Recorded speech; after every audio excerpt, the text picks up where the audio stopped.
तेल गरम हो गया, डाल दे सारा उसमें। तेरा हुआ कि नहीं, डालना है उसमें, गरम हो गया तेल। चल जल्दी करो, सवेरे का टाइम है, सब आ जाएंगे भी टिफिन लेने। कितना हो गया इसका? काकी मेरी टिफिन रेडी है ना? हाँ पर तो इतना हाफ के रही है, रुक जा थोड़ा सा। नहीं सांस लेने जाऊंगी तो उनको लेट हो जाएगा। अच्छा ठीक है, ये ले। मैं चली। अच्छा रुक जा। ये देख मैंने कुछ बनाया है, खा के बता कैसा है। बहुत अच्छा, चलो अब मैं चलती हूँ। अरे ये पूरा तो खा ले। नहीं पूरा खाने जाऊंगी तो उनको लेट हो जाएगा। नहीं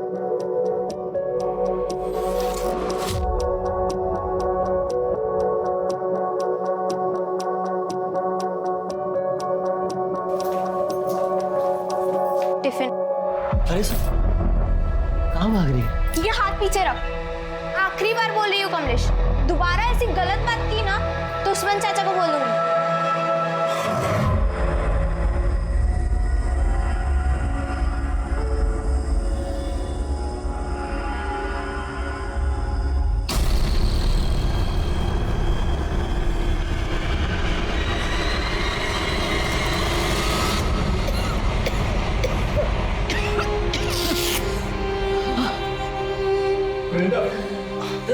शुक्र है अल्लाह का, डॉक्टर साहब पहुंच गए। नहीं बेटा, ऐसे रोते नहीं बेटा। देखो डॉक्टर साहब आ गए ना, वो तुम्हारी आई की टीबी ऐसे चुटकी बजाती ठीक कर देंगे। क्यों डॉक्टर साहब? हाँ मैंने दवाई तो लिख दी है, जल्दी इनकी तबीयत ठीक हो जाएगी, चिंता मत कीजिए। ये आपकी फीस। जी शुक्रिया। भाभी जी जब तक आप पूरी तरह ठीक नहीं होती आप यहीं आराम करिए। वृंदा बच्ची है भाईजान, मैं बिस्तर पे पड़ी रहूंगी तो अकेले नौकरी, घर का सारा काम, खाना वाना सब कैसे करेगी? अरे भाभी जी मैं किस मर्ज की दवा हूँ? वृंदा बेटा 2 घंटे बाद आ जाना, राशन व खाना वगैरह ले जाना और दवाई भी दिलवा दूंगा, ठीक है? जी चाचा। भाईजान आप ना होते तो हमारा क्या होता? पहले आपने वृंदा को नौकरी दे दी ताकि हमारा घर चलता रहे। आपका एहसान कभी नहीं चुका पाऊंगी। बेटा आई का ख्याल रख, हैं? चलता है।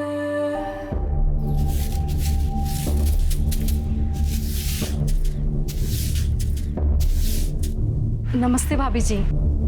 नमस्ते। वो भाभी जी आपसे एक छोटा सा काम था। वो क्या है ना, हमारे घर में एक कमरा है जिसमें ताला लगा हुआ है।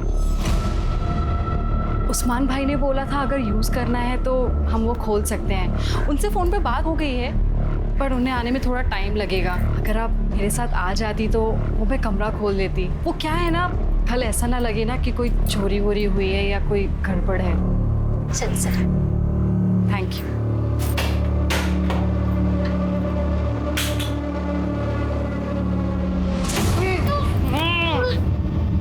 अगो देवा कितनी बास आते, मुझे लगता है चूहा मर गया।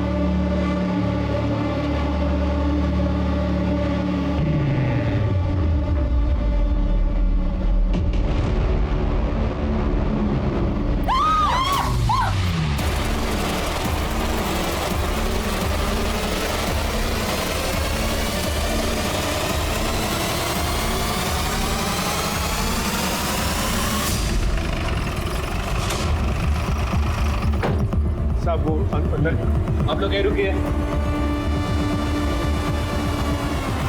सर बॉडी तो पूरी तरह से सड़ चुकी है और नमक में डाली गई थी ताकि बदबू कम आए। सर फिलहाल बॉडी को देखकर यही कहा जा सकता है कि ये बॉडी किसी लड़की या औरत की है। बॉडी को पोस्टमार्टम के भेज दो।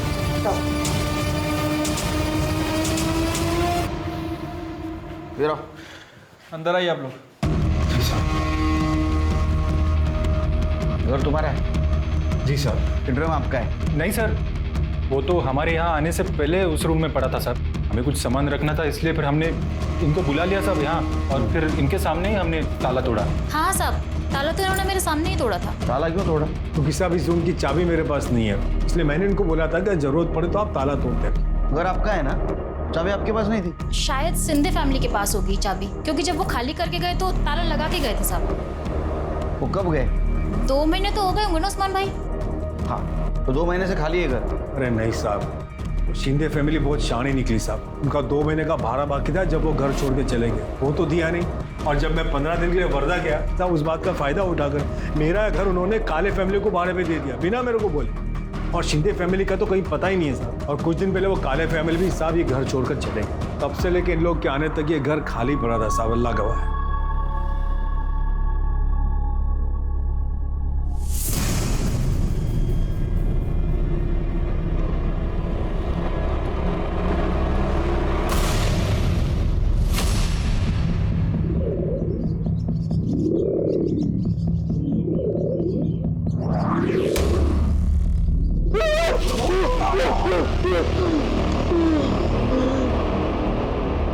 मुझे इस पाटिल फैमिली का बिहेवियर कुछ अजीब लगा।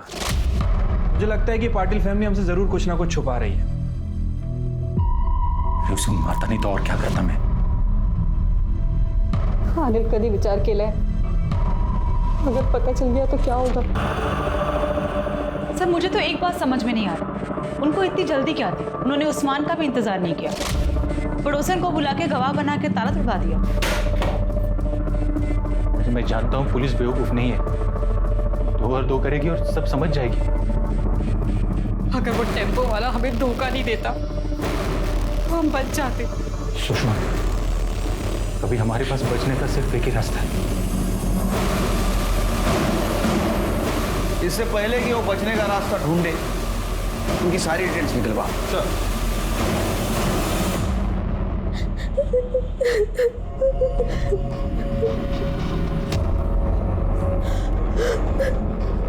वृंदा,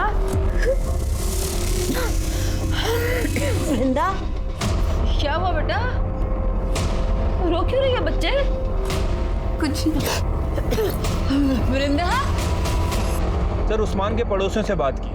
उनका कहना है कि 10-12 दिन पहले जब पाटिल फैमिली ने उस्मान के घर को किराए से लिया था, तब से लेके अभी तक वहाँ के लोगों को उनका नेचर कुछ अजीब सा लग रहा है। इनफैक्ट सर, वो ज़्यादा किसी से बात करते नहीं थे और सामान के नाम पर उनके पास एक बैग था और एक गोनी थी, जिसे लेकर वो कुछ ज़्यादा ही प्रोटेक्टिव थे। घर के खिड़की दरवाजे भी 24 घंटे बंद रखते थे। सर, जिस टेम्पो से वो मोहल्ले में आए थे, मैंने उसके ड्राइवर से भी बात की।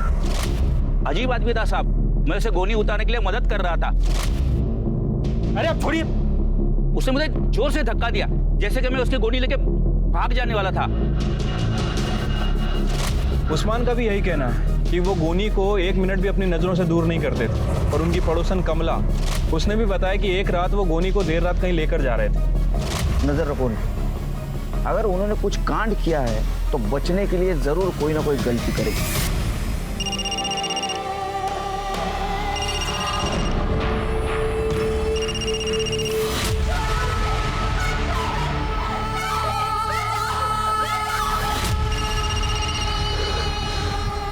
वृंदा, वृंदा, वृंदा, देख क्यों नहीं रही किसका फोन है? कब से बजे जा रहा है, उठाना।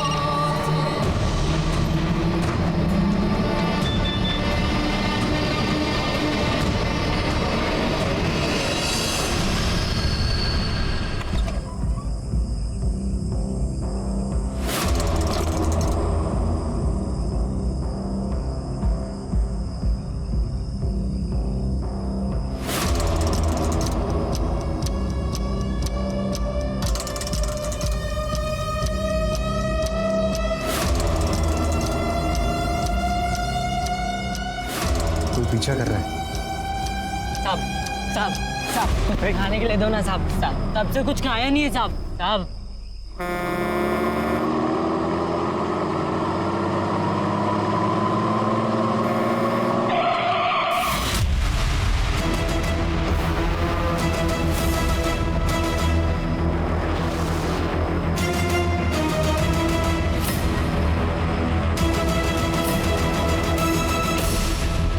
अभी जाओ। Sorry sir. वो शाणे निकले, पुलिस को उल्लू बना के।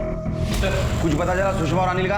हाँ सर, एक सब्जी वाले ने सुबह 7 बजे उन्हें एक ट्रक पे चढ़ते हुए देखा था हाईवे के पास। सर, ट्रक का डिस्क्रिप्शन मिल गया है, जल्दी उसके बारे में पता चल जाएगा। सवेरे 7 बजे, अभी 2 बज चुके हैं, सिर्फ 7 घंटे हो चुके हैं। जो लोग पुलिस को चकमा देके भागे वो हमारी राह देखते वहां रुकेंगे क्या? हम वहां जाएंगे और उनको पकड़ के लाएंगे?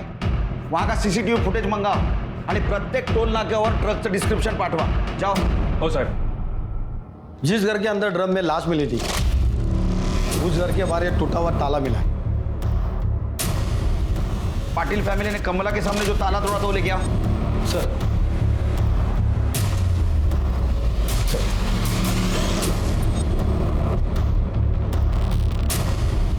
हमारा शख्स सही निकला शिरकी। पाटिल फैमिली ने कमला के सामने जो ताला तोड़ा था एक नाटक था। असल में वो पहले ही एक ताला तोड़ चुके थे।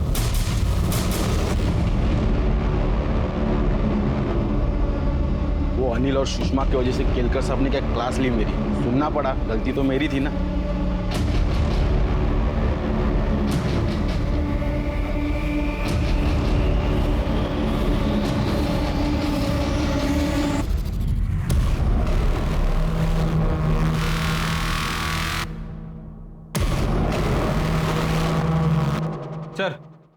जो बॉडी हमें ड्रम में मिली थी उसकी पीएम रिपोर्ट आ गई है।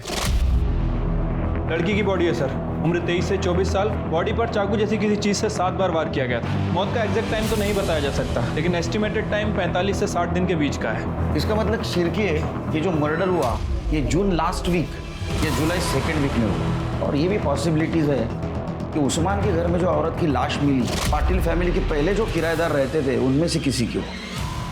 साहब पाटिल से पहले काले फैमिली उधर रहती थी।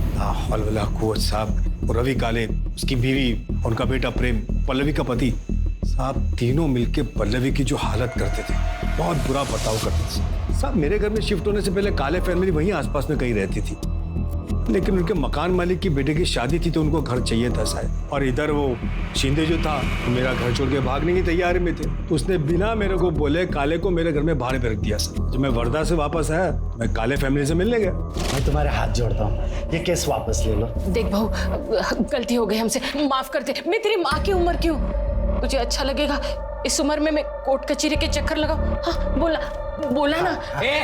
कान फूट ले तुझे। आई बाबा क्या बोल रहे हैं, सुनाई नहीं दे रहा तुझे? नहीं बाबा, गलती हमारी है, ये प्यार से नहीं, ये मार से माने। अरे अंदर करवाएगा सबको। लेकिन बाबा चुप बैठ, सुना नहीं वो पुलिस वाली क्या बोल कर गई? आई बाबा की वजह से तू बच गई, वरना मैं अभी के अभी तुझे जिंदा गाड़ देता, समझे?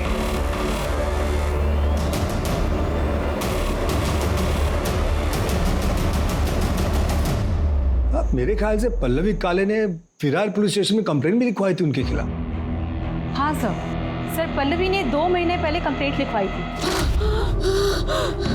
मैडम मुझे बचा लो मैडम, वो लोग मुझे मार देंगे, मुझे बचा लो मैडम, मुझे बचा लो, वो लोग मुझे मार देंगे। सेफ हो, घबराओ मत, पानी। अब बताओ क्या हुआ? जब से मेरी शादी हुई है मेरे ससुराल वाले रोज गाली सुनाते हैं, मारपीट करते हैं, कहते हैं और दहेज चाहिए। सास ससुर तुम्हें पीटते हैं और पति तुम्हें पिटता देखता रहता है, कुछ करता नहीं है वो? किया ना मैडम। बहुत हिम्मत बढ़ गई है तेरी।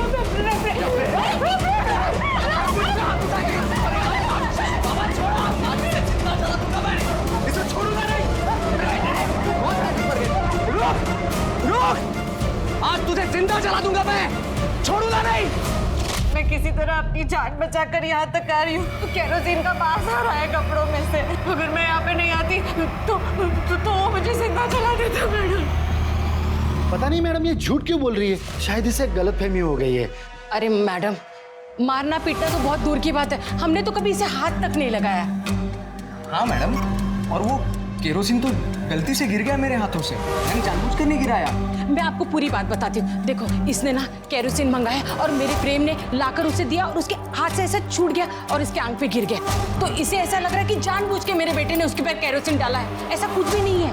बेटा माफ कर दे और इनको बोल दे केस वापस ले। नहीं, मैं केस वापस नहीं लूंगी। मैडम ये लोग झूठ बोल रहे हैं, ये लोग ने जानबूझ के मुझे जिंदा जलाने की कोशिश की है। अरे कोशिश की होती तो अब यहाँ खड़ी होती क्या तू?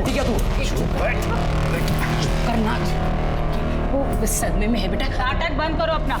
अगर आज के बाद पल्लवी को हाथ भी लगाया ना तो तीनों की गलतफहमी दूर कर दूंगी मैं। तुम्हारा दहेज का लालच और तुम्हारी मर्दानगी ऐसे सदमे में आएगी ना कि तीनों जन जेल से जिंदगी भर बाहर नहीं आ पाओगे, समझे? पर सर पल्लवी उस कंप्लेंट पे कार्रवाई करना नहीं चाहती, इसलिए हमने काले फैमिली को वार्निंग देके छोड़ दिया।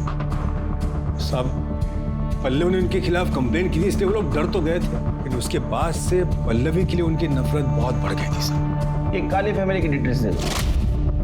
काले फैमिली की डिटेल मेरे पास नहीं है, शिंदे फैमिली की दे सकता हूँ। शिंदे से आपको काले की मिल जाएगी। सब दोनों की आपस में बहुत पड़ती थी। कंफ्यूजन है, काले शिंदे दोनों फैमिली की डिटेल्स दे दो इनको। जी चिरके, ये पल्लवी के बारे में पूछताछ करो बस्ती में, सारी डिटेल्स चाहिए उसको मुझे।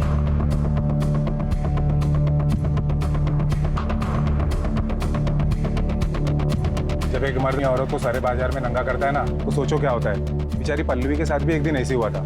ए पल्लवी, ए रुक इधर जा रही, चल आज मोड़ू अपना, चल। छोड़ पीछे हट। पैसा दे दो, ले चल आज मूड बनाएंगे, चल। ये पैसे ना अपनी माँ को जाके देना पड़ोसी के साथ सोना, समझे? छोड़। क्या कह रहे तुम लोग यहाँ पर? छोड़ूंगा नहीं तेरे को। ये थप्पड़ तुझे बहुत महंगा पड़ेगा, याद रखना। हाँ चल निकल चल। नाम क्या बता दोनों का?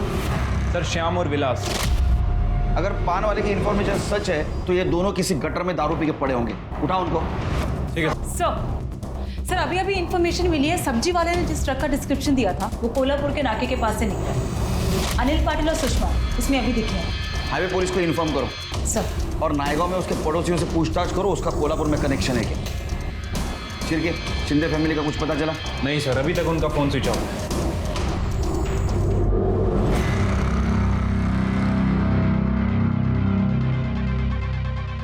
सर एक हरकत नसेल तर विचारू का? तुम्ही 4 चमचे साखर का खाता? क्योंकि 4 चम्मच शक्कर की चाय दिमाग की बत्ती जलाए। सर ये लड़की मुझे बहुत अजीब सी लगती है। कुछ दिन पहले भी आई थी सर, लगता है कुछ कहना चाहती थी लेकिन अचानक भाग गई। हमारे दिमाग की बत्ती नहीं चली। इसे कुछ पूछना जरूरी नहीं समझा तुमने? हो सकता है इस मर्डर के बारे में कुछ जानती हो, हमें कुछ बताना चाहती हो। लेके आओ उसे। जी सर।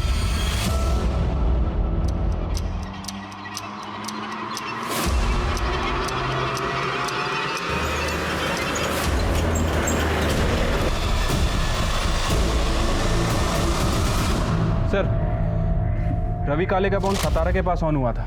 मैंने वहाँ की लोकल पुलिस को इन्फॉर्म कर दिया। जल्दी उसकी एग्जैक्ट लोकेशन ट्रेस कर रहे हैं और जैसे ही मिलती है उसे अरेस्ट करके ला रहे हैं। गुड। और वो 2 बेवड़े? सर विलास और श्याम दोनों का पता चल गया है। हमारी एक टीम गई है उन्हें उठाने के लिए।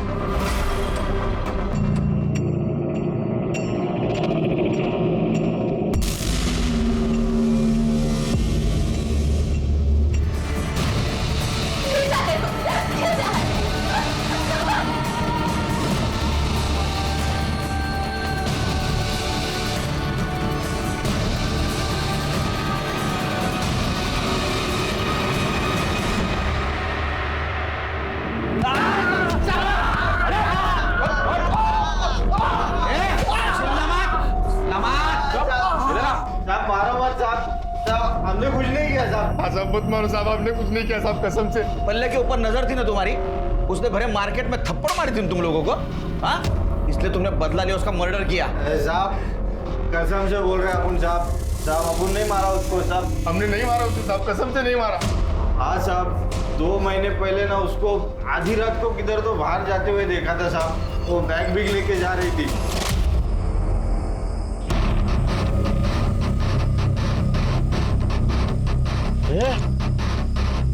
ये वही है ना जिसने मेरे को थप्पड़ मारा था? ये देख वही है वो।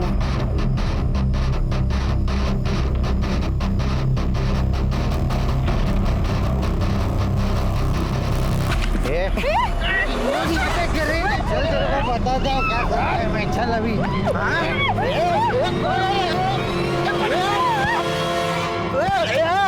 क्या को मारे?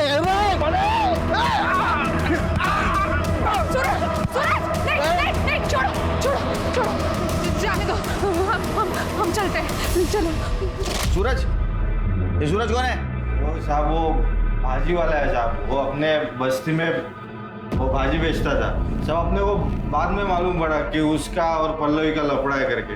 मेरे को तो लगता है पल्लवी उसके साथ ही भाग गई होगी साहब, क्योंकि वो सूरज भी गायब है तभी से साहब। क्या डेट क्या थी?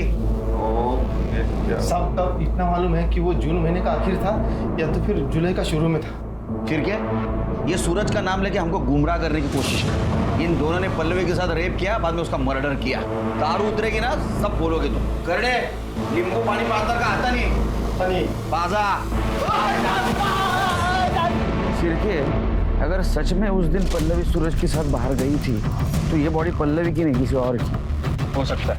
आप सही कह रहे हैं सर। हो सकता है ये बॉडी मिताली की हो। मिताली कौन? सर केशव शिंदे की बहू, जो कि काले फैमिली से पहले उस घर में रहती। सर सुरिंदा भोयर नाम की एक औरत है जो कि बस्ती में कम्युनिटी किचन चलाती है और उसका मालिक उस्मान। उसने बताया कि पल्लवी और मिताली एक दूसरे को बहुत अच्छे से जानते हैं और उसने ये बताया कि मिताली अनाथ थी। वो बेवड़े प्रशांत से शादी कर ली उसने प्यार में पड़कर। झाड़ू कटका करके उसके सारे घर वालों का पेट पालती थी वो। लेकिन उसके ससुराल वाले बहुत ही परेशान करते थे उसको। चिल्ला रही है? अरुला, चल निकल। ये इधर बस्ती के पास ही एक बैचलर लड़का है, उसके घर पे झाड़ू कटका करती थी। उसका नाम था कुछ मिलिंद वैद। बहुत ही कमीना लड़का था वो। घर का काम करके उसको 15,000 मिल जाता था और उतना चल जाता था उसको। फिर एक दिन उस मिलिंद ने उसके ऊपर जबरदस्ती किया।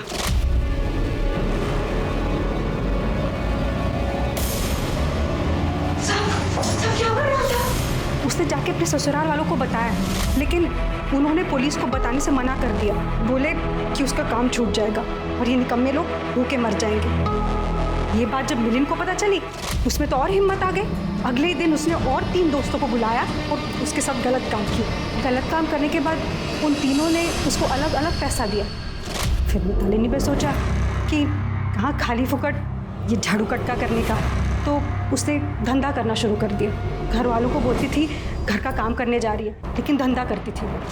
फिर एक दिन उसको अपने ही ग्राहक आकाश से प्यार हो गया। उसने पल्लवी को भी बोला कि इस काम में लग जाए, लेकिन पल्लवी भड़क गई। खबरदार, जैसी घटिया बात मेरे को दोबारा बोली है तुम। और तू भी ये घटिया काम छोड़ दे, वरना तेरे ससुराल वालों को जाके बोल दूंगी और फिर तुझे घर जाके मुंह खोलेगी ना तो काट दूंगी तुझे।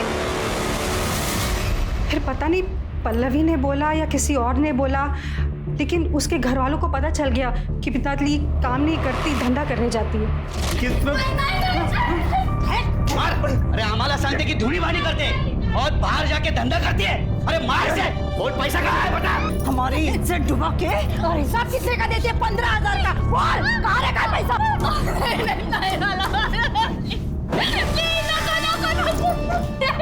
पैसा कहाँ बता।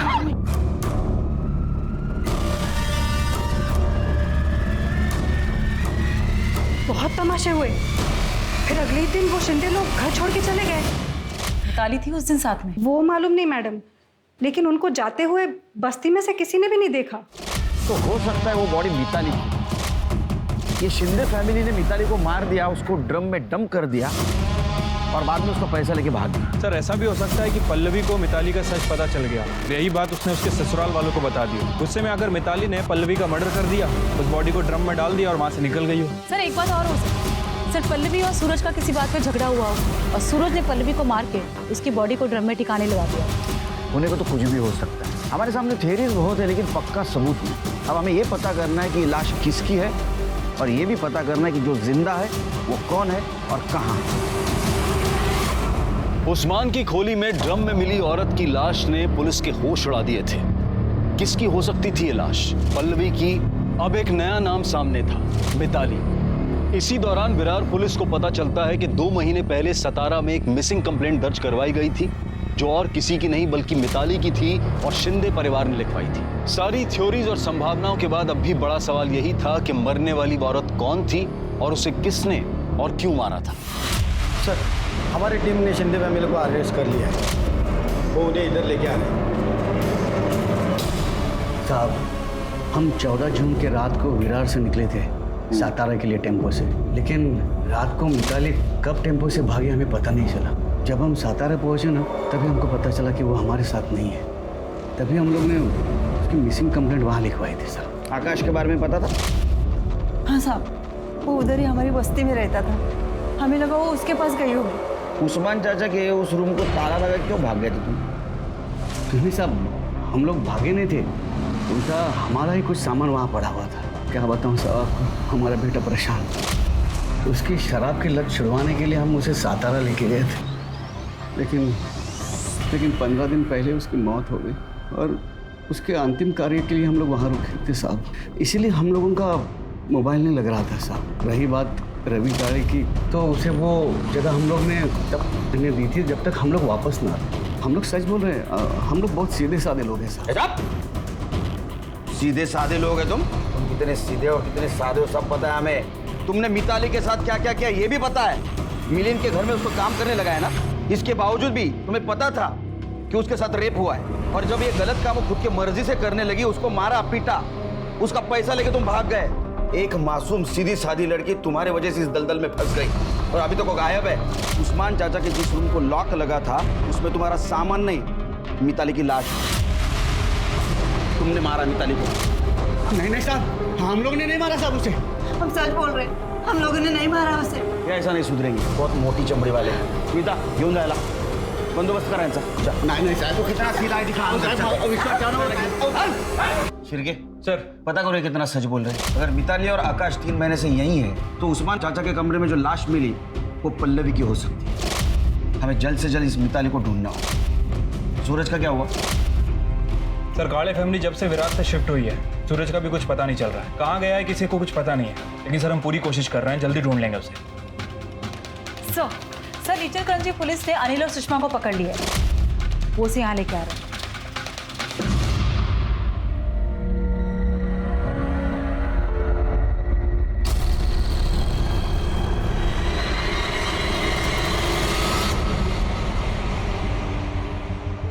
मैं और सुषमा पालघर में रहते हैं। हाँ?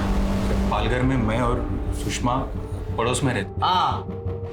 सुषमा की शादी सर वो अजीत जयकर नाम के गुंडे से हुई थी। हम दोनों एक दूसरे से बहुत प्यार करते थे, इसीलिए हमें डर भी लगा रहता था कि ये बात अगर इसके पति को पता चल गई तो वो क्या कर देगा सर। इसलिए फिर हम दोनों ने सर कोल्हापुर भाग जाने का फैसला किया।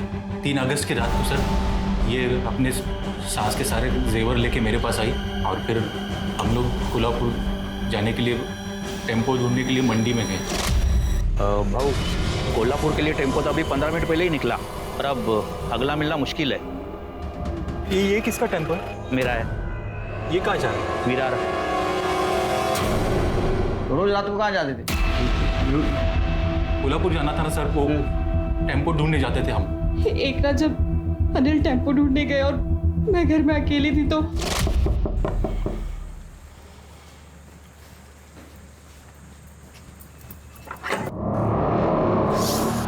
यहाँ छुप के बैठी है। और तेरा यार किधर है?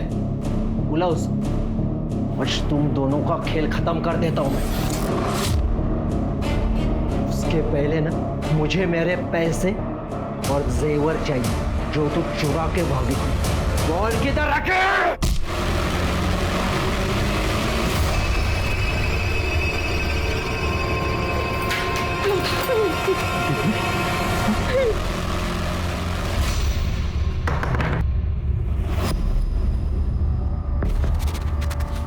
अब क्या करेंगे? अरे उठना। ये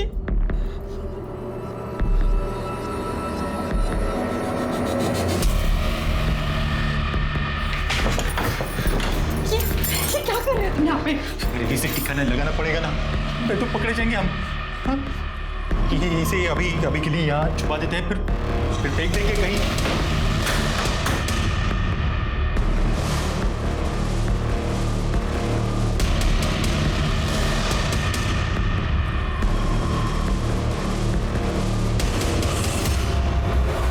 उस रूम में तो पहले से एक लाश थी साहब। हम दोनों को लगा कि हम दोनों फंस जाएंगे, इसलिए फिर वो अजित के बॉडी को हमने एक गोनी में भरा और फिर कहीं ठिकाने लगाने के लिए हम दोनों निकल गए। मैं मैकेनिक हूँ, इसलिए मैं जानता हूँ बिना चाबी के गाड़ी कैसे चालू करते हैं। हम दोनों जैसे तैसे करके वो बॉडी को पाइप पे रखा और फिर ठिकाने लगाने के लिए हम लोग निकल पड़े। तो सब कुछ होने के बाद सब हम लोग कोल्हापुर के लिए भाग गए। हाईवे पे इचलकरंजी का ट्रक मिला, हमने उस ट्रक से लिफ्ट लिया और इचलकरंजी पहुंच गए। सर हम जैसे ही लोग इचलकरंजी पहुंच गए, सामने अजीत था। हम दोनों तो डर गए कि ये जिंदा कैसे बचा।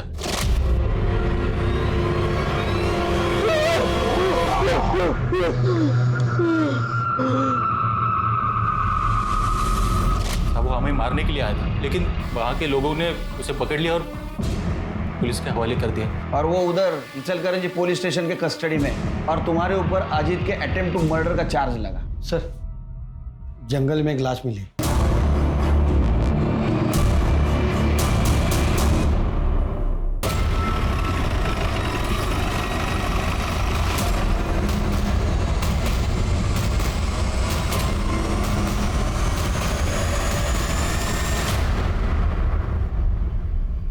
सर बॉडी बुरी तरह सड़ गई। कुछ मिला? ये वॉलेट मिला, उसमें आईडी कार्ड है।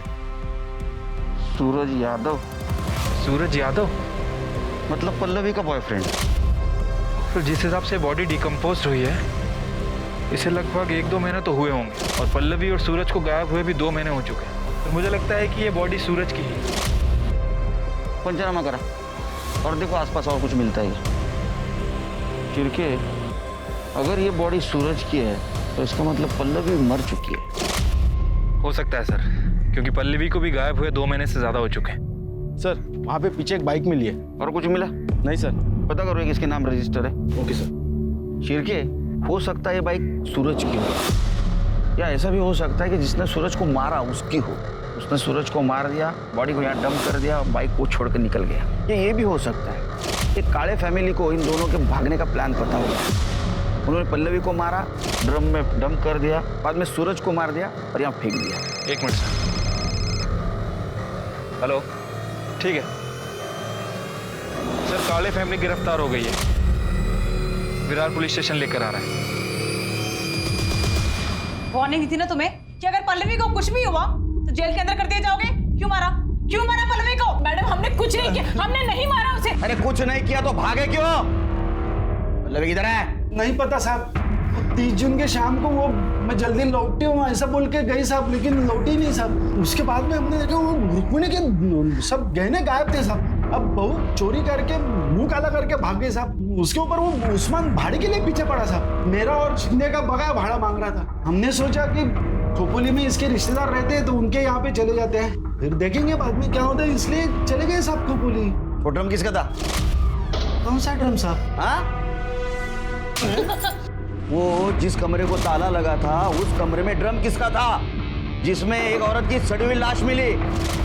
कसम से साहब, वो कमरे में क्या है हमको पता भी नहीं। वो कमरे की तरफ हम जाते भी नहीं साहब। इतना बड़ा घर था, तेरे को कमरा नहीं दिखा? फिर तूने उसको जलाने की कोशिश की ना? नहीं साहब, हम लोग सच बोल रहे हैं, हमने उसे नहीं मारा है। मैं उसे जलाना नहीं चाहता था, मैं तो सिर्फ उसे डराना चाहता था। उसके बाप ने, बीकू ने हमसे कहा था कि वो शादी के बाद हमें पैसे देगा, लेकिन बाद में वो मुकर गए। वो मुकर गया इसलिए तूने भरे बस्ती में उसको बेचने की कोशिश की। वो नहीं मानी तो उसको मार दिया? नहीं साहब, मैं मानता हूँ मुझसे गलती हुई, लेकिन मैंने उसे नहीं मारा। सब पता चल जाएगा। लेके जाओ इनको और खूब मारो इनको। कहाँ फंसा रहे हो साहब? हम सच कह रहे, मारा नहीं उसे। इन लोगों ने पल्लवी के ऊपर जिस गहने चोरी का इल्जाम लगाया उसके सारे डिटेल्स निकालो और पता करो चोर मार्केट या किसी ज्वेलर के पास वो बेचने गए थे। अरे पल्लवी का बाप भीकू, उसका और हमें जो लाश मिली है उसका डीएनए मैच करके देखो। ठीक है सर।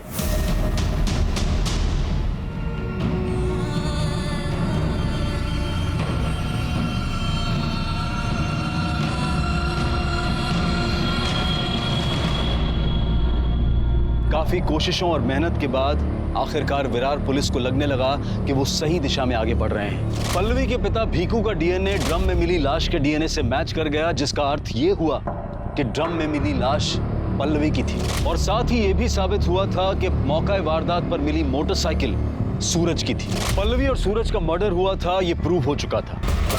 और इसी दौरान पुलिस को एक और डेड बॉडी मिली जो पुलिस की मुश्किलें और बढ़ाने वाली थी।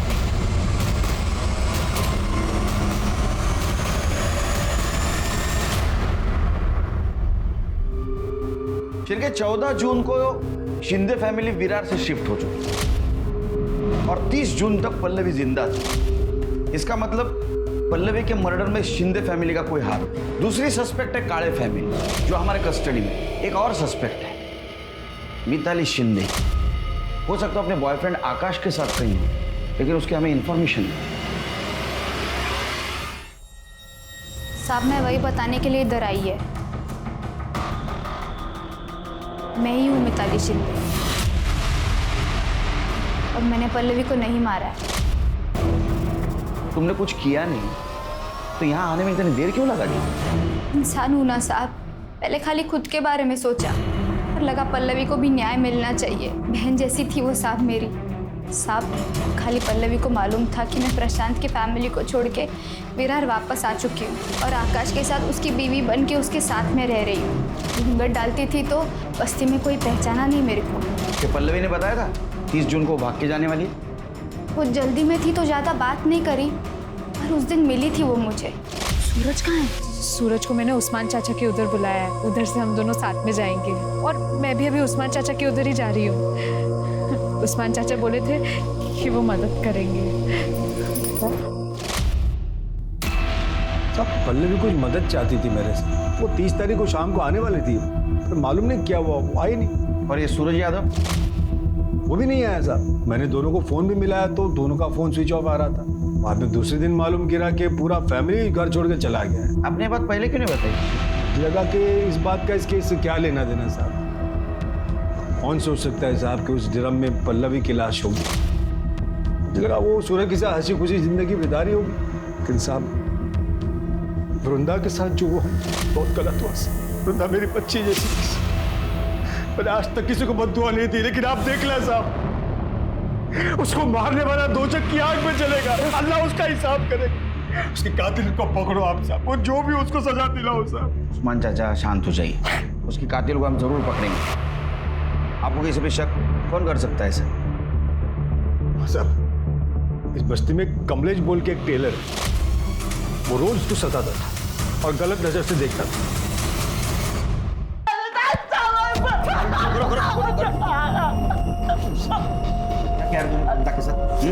क्यों मारा उसको? साहब मैं सच बता रहा, मैंने कुछ नहीं किया साहब। फिर झूठ बता, झूठ बता फिर। सब सोना चाहता था ना मैं उसके साथ, पर सर मैंने उसको हाथ भी नहीं लगाया, कसम सर मैंने कुछ नहीं किया सर। कुछ नहीं किया? करड़े इसको तब तक तोड़ो जब तक ये सच न बोले। नहीं साहब, मारो उसको। साहब मैंने कुछ नहीं साहब। सर सुनंदा ने बताया कि 20 अगस्त को वृंदा काम पर आई थी। सर दोपहर को वो खाली टिफिन के साथ आई, फिर दोनों एक साथ ऑटो से घर को निकले। उसके बाद उसने बताया कि वृंदा ने अपने पुलिस स्टेशन के बाहर ऑटो रुकवाया और बोली कि उसे कुछ काम है। उसके बाद से सुनंदा ने वृंदा को देखा भी नहीं। मतलब वृंदा 2 बार हमारे पास आई थी, वो हमें कुछ बताना चाहती थी। मैडम वृंदा की पीएम रिपोर्ट। सर वृंदा की मौत 20 अगस्त को 2 से 4 के बीच में हुई और सर बॉडी में 3 बार चाकू से वार किए गए। सर उसकी बॉडी पे नाखूनों के निशान भी मिले। सर मर्डर से पहले उसका रेप हुआ। कहीं वो अपने बारे में तो बताना नहीं चाहती थी? तुमसे बहुत बड़ी गलती हो गई तृप्ति, बहुत बड़ी गलती। सर काले फैमिली के घर से जो ज्वेलरी चोरी हुई थी उनका पता चल गया सर। सर आप गैस भी नहीं कर सकते कि ज्वेलरी चोर बाजार में किसने बेची थी। शिरके मैं रिलैक्स मूड में नहीं, साफ साफ बता।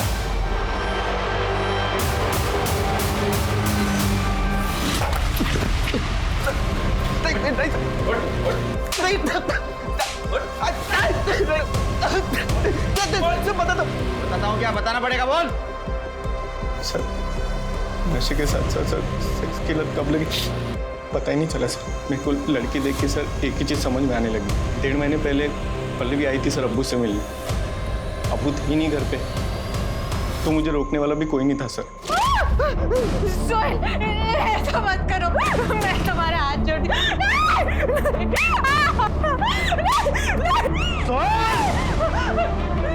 सोहेल तू बचेगा नहीं आज।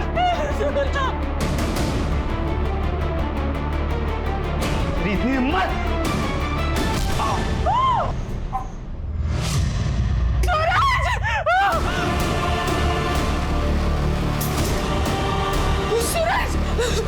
सूरज छोटू सूरज, ये क्या किया तुमने? नहीं छोड़ूंगी, पुलिस के पास जाओगी, चिल्ला चिल्ला के तुम्हारी सच्चाई पूरी दुनिया को बताओगी।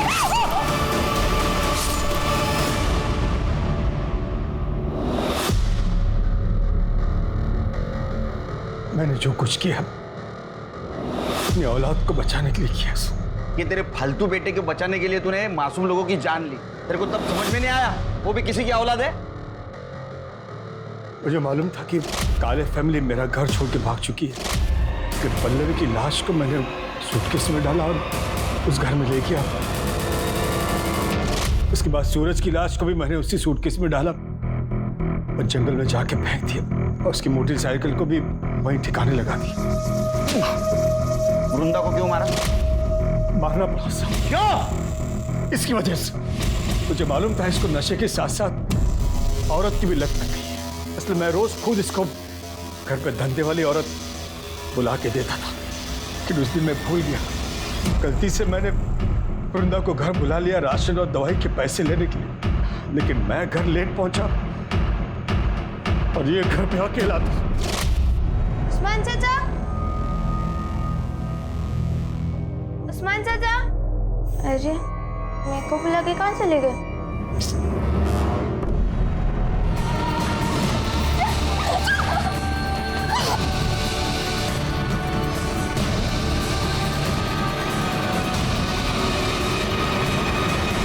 ये सब तेरे को पता था, फिर भी तू चुप बैठा ना। वृंदा मेरे को बताई थी साहब, मुझे सुहेल पे बहुत गुस्सा था, लेकिन वृंदा पुलिस में जाएगी ये सोच के मैं डर गया था, इसलिए मैंने उसको वो वीडियो बताया जो सुहेल ने बनाया था उसे। अब बोला कि अगर तू पुलिस में जाएगी तो मैं तेरे को बदनाम कर दूंगा। सुहेल को वृंदा पसंद आ गई थी, तो जब मन करता उसको मैसेज करके बुला लेता, उसके साथ जबरदस्ती करता था, और वृंदा का भी गुस्सा बढ़ते जा रहा था। मैंने वृंदा को पुलिस स्टेशन के बाहर देखा और मैं डर गया। मैं उसके पास गया और मैंने बोला उसको, वृंदा बेटा बेटा तेरी आई की तबीयत बहुत खराब है, तू यहाँ क्या कर रही है? क्या हुआ? डॉक्टर ने उन्हें हॉस्पिटल में एडमिट करने को बोला, तू चल मेरे साथ, मैं तुझे ले चल। फिर मैं उसको एक सुनसान जगह पे ले गया। और क्या हुआ उस्मान चाचा? बेटा तुझसे एक बात करनी है। जी कहिए ना।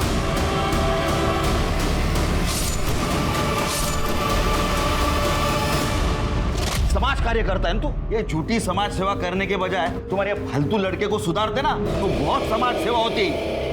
तो समझा रहा हूं मैं। चल के लेके चलो इन दोनों को। चल रहे।